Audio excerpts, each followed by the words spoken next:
So I'm reading here. Eric Name of the Athletic asked Doc Rivers what he saw about Giannis, and again, this is what we talked about with Doc Rivers. I know we'll talk about Doc in a second, but this more blame game. I got to blame somebody else. He said, "I thought Giannis did everything he could, honestly, and I'm not kidding.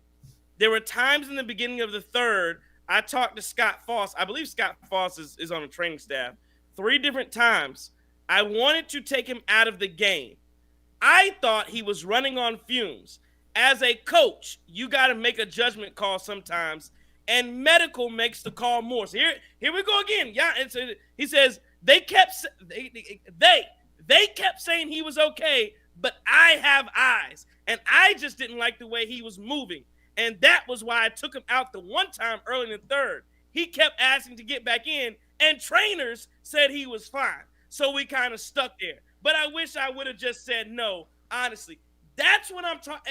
It never fails with this guy. It's always, I should have taken him. You know what? I really should have took him out of the game. But they told me he was okay. And the travel, I'm taking notes from, when are you taking notes? When are you going to take over? You've been with the team for 30 games. They 500 with you. When are you going to actually take over and stop taking notes and stop telling everybody else what they're not doing correctly and actually implement whatever you feel needs to be implemented?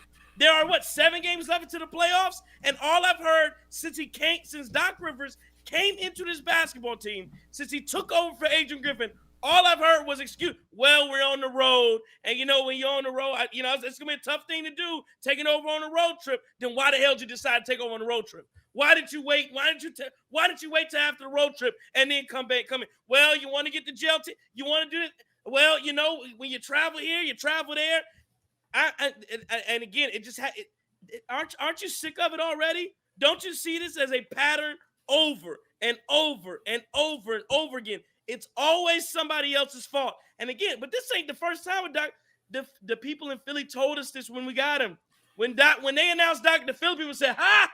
Look, watch what's going to happen when things don't go the way you want it to go." And again, this is what's happening. Again, that was just one. Again, this just came across with Doc Rivers' press conference. But again, that's the stuff I'm talking about, and it has to seep down into this basketball team. And here's I'll let you go, JT. Here's the problem. Here's the problem. You're at a point now where you are stuck. You can't do anything else. The players or whatever, they were running all over AG, right? We want to do this. This is what we want to do. Well, we're gonna do it like this. And all this yap. Now you got Doc Rivers in charge, and you can't say nothing.